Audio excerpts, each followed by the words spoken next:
Assalamualaikum warahmatullahi wabarakatuh. Perkenalkan, nama saya Dewi Pratiwi. Di sini saya akan menjelaskan tentang hutan mangrove dan pemanfaatannya. Baiklah, untuk mempersingkat waktu, saya akan menjelaskan apa itu definisi dari mangrove. Mangrove ialah suatu tempat yang bergerak karena adanya pembentukan tanah, lumpur, serta daratan terjadi terus-menerus sehingga berlahan-lahan berubah menjadi semi daratan. Sedangkan ekosistem mangrove ialah suatu sistem di alam sebagai tempat berlangsung kehidupan yang merefleksikan hubungan timbal balik antara makhluk hidup dan lingkungannya, serta antara makhluk hidup itu sendiri. Berada wilayah pesisir terpengaruh oleh pasang surut air laut serta didominasi oleh spesies pohon atau semak yang khas serta dapat tumbuh di alam perairan payu atau pasir. Mangrove tumbuh dengan optimal di daerah pesisir yang mempunyai muara sungai besar dan bersumber lumpur. Sedangkan di daerah pesisir yang tidak memiliki muara sungai, hutan mangrove pertumbuhan tidak optimal. Sedangkan mangrove juga bisa tumbuh dengan baik dan substrat berlumpur serta perairan yang menyebabkan keadaan anaerob. Hal ini karena mangrove mempunyai akar khusus yang memiliki fungsi sebagai penyangga dan penyerap oksigen dari udara di atas permukaan air secara langsung. Ini dia adalah tipe perakaran mangrove. Yang pertama itu adalah akar tongkat atau akar tunjang. Akar ini merupakan modifikasi dari cabang batang yang menancap pada substrat. Yang kedua adalah akar lutut atau skinny root. Akar ini adalah modifikasi dari akar kabel yang tumbuh ke arah substrat dan melengkung agar menancap pada substrat. Yang ketiga adalah akar cakar ayam atau akar pasak. Bentuknya berupa akar yang muncul dari akar kabel yang mencuat ke atas setinggi 10-30 cm dari permukaan substrat. Yang keempat adalah akar papan, Buttress group. Akar ini mirip dengan akar tongkat, akan tetapi bentuknya melebar dan melengkung. Dan yang terakhir adalah akar gantung atau derialuf. Akar gantung ini adalah akar yang tidak bercabang yang timbul dari batang ataupun cabang bagian bawah, namun biasanya tidak mencapai substrat. Akar gantung terdapat pada Rhizoptera, Avicennia, dan Acotus. Selanjutnya adalah vegetasi mangrove. Vegetasi mangrove terdiri dari 3 bagian, yakni vegetasi utama, vegetasi pendukung, serta vegetasi asosiasi. Vegetasi hutan sering berkembang berdasarkan keadaan habitatnya. Contohnya adalah vegetasi hutan mangrove. Berdasarkan fisionomi beserta tingkat perkembangannya vegetasi mangrove terbagi atas 5, yaitu vegetasi semak atau mangrove swamp. Vegetasi ini berasal dari spesies-spesies pioner yang terdapat di tepi laut atau pantai berlumpur. Vegetasi semak ini memiliki karakteristik seperti mempunyai banyak cabang, tumbuh dengan sangat kuat, membentuk rumpun, tunas anakan, rimbun, dan pendek. Komposisi floranya didominasi oleh Avicennia marina dan Soneretta solaris. Selanjutnya ada vegetasi mangrove muda, dicirikan oleh vegetasi dengan satu lapis tajuk seragam seperti Rhizoptera sp. Walaupun terdapat spesies-spesies pioner lainnya, munculnya vegetasi ini setelah perkembangan Avicennia sp dan Soneretta sp. Setelah itu terjadi pencampuran antara Rhizoptera sp dan Bulgaria sp dengan spesies-spesies mangrove lain seperti Exosaria agrocha dan Cyclophus sp. Yang ketiga adalah vegetasi mangrove dewasa. Tipe ini dikarakterisasikan dengan fauna Rhizoptera sp dan Bulgaria sp yang tinggal dan besar terdapat semai di bawah tajuk, serta dijumpai Acrostium aurum, Acotus sp dan Nyipha frutican pada keadaan lingkungan yang sesuai. Kedua spesies mangrove utama, Rhizoptera sp, Bulgaria sp, membentuk zona spesies dengan tinggi 5-60 cm. Selanjutnya adalah Nyipha atau Nyipha singkomantiti, dicirikan dengan ada spesies Nyipha sebagai spesies utama yang tumbuh dan berkembang di dekat muara serta pertemuan antara air tawar dan air asin. Tidak terdapat vegetasi bawah, tetapi pada beberapa bagian transisi timbul jenis Crium sp dan Hajwana malayuna. Walaupun terlihat adanya zonasi di dalam vegetasi mangrove, pada kenyataan di lapangan tidaklah sederhana ini.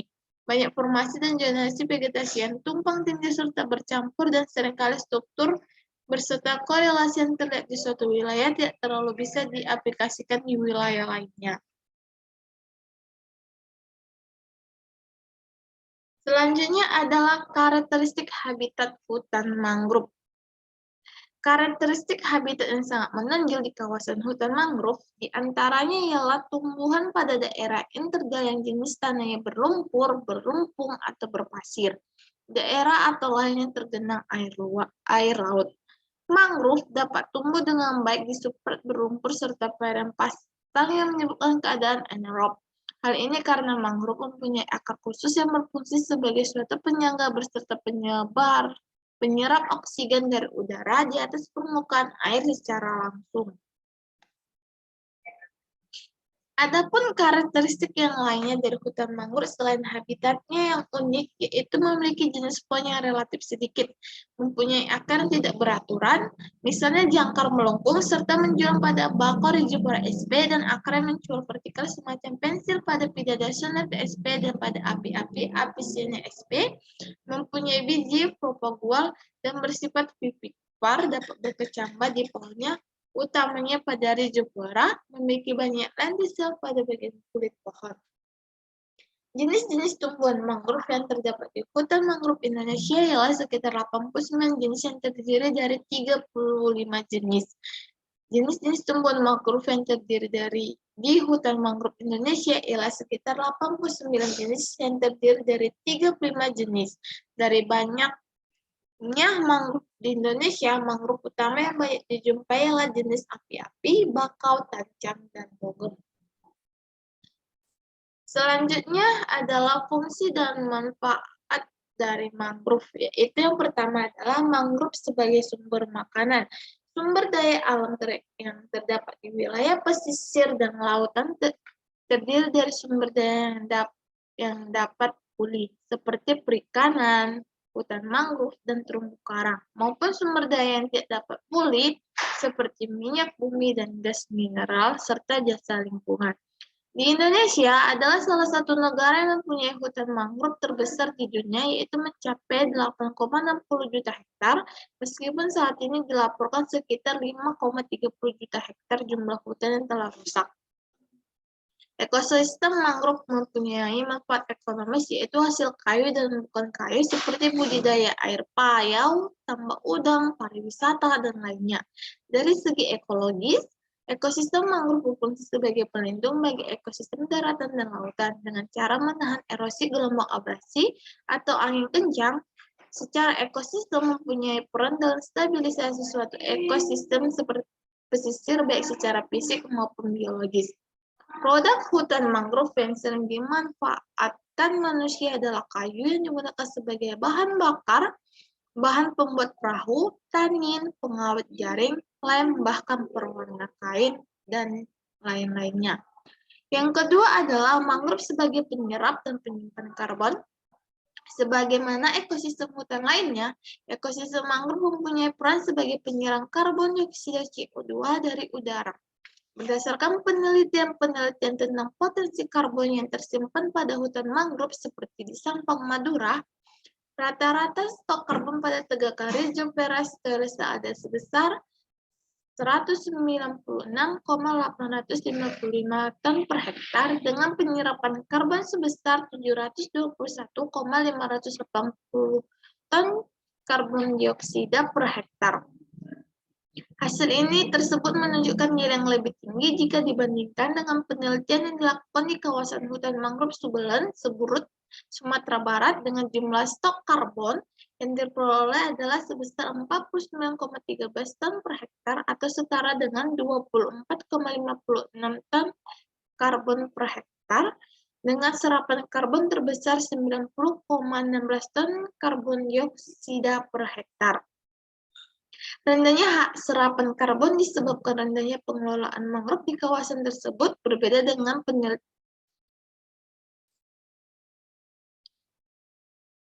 Selanjutnya adalah mangrove sebagai pendidikan dan penelitian.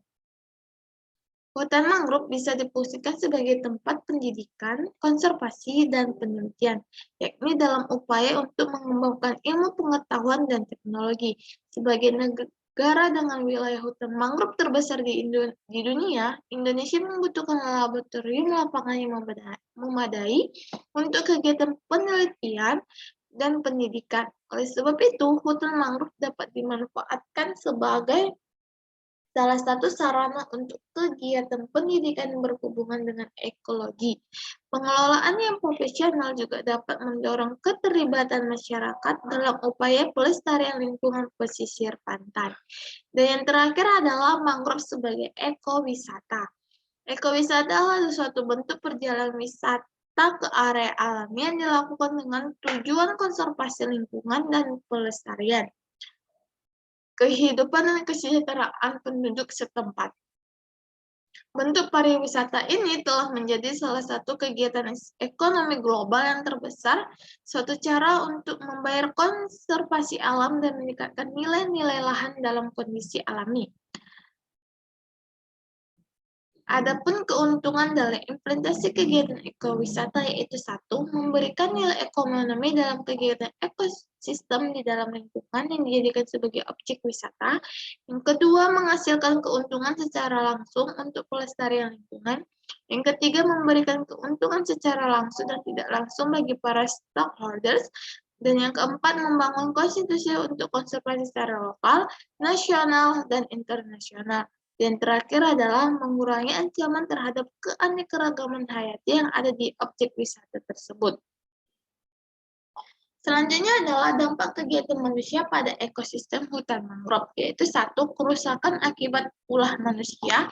Interaksi antara masyarakat dengan kawasan hutan yang tinggi biasanya mempunyai dampak yang cukup serius terhadap ekosistem kawasan maupun terhadap fungsi dan keunikannya. Di satu sisi, hal tersebut menandakan bahwa tingkat kontribusi sektor kehutanan dalam perekonomian serta pengaruhnya terhadap perekonomian rakyat terbilang intensif. Akan tetapi, akibat degradasi ekosistem mangrove terdapat perekonomian wilayah pesisir dinilai krusial. Mempertimbangkan hal ini, melestarikan ekosistem mangrove adalah mutlak guna mempertahankan peran, fungsi, serta keseimbangan ekosistem kawasan pesisir. Berikut adalah kegiatan akibat ulah manusia, yaitu satu, konversi untuk permukiman. Salah satu penyebab terbesar kerusakan ekosistem hutan bakau adalah konversi untuk pemukiman.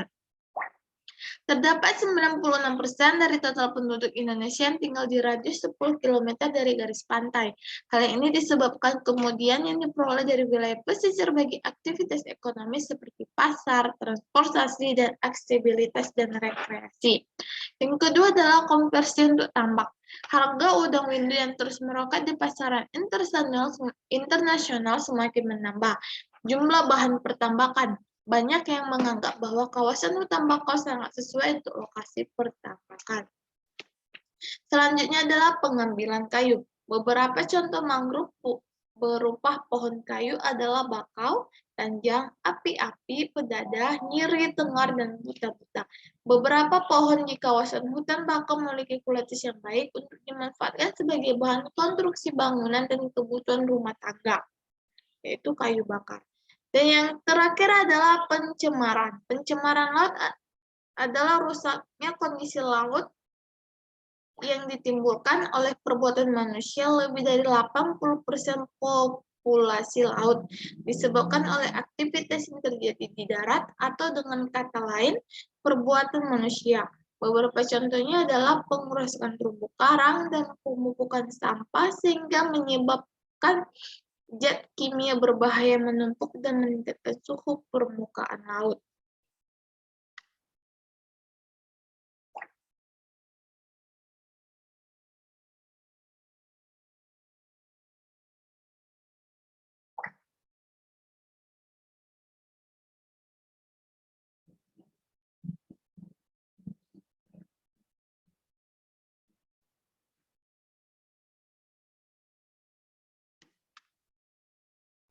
Selanjutnya adalah kerusakan akibat faktor alam.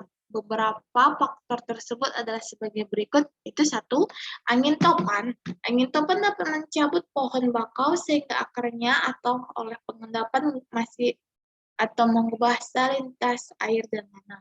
Yang kedua adalah gelombang tsunami. Gelombang tsunami juga dapat mencabut pohon bakau. Dan yang terakhir adalah organisme isopeda kecil, isopeda spor merah terebras, melubangi akar bakau sehingga pohon bakau tumbang.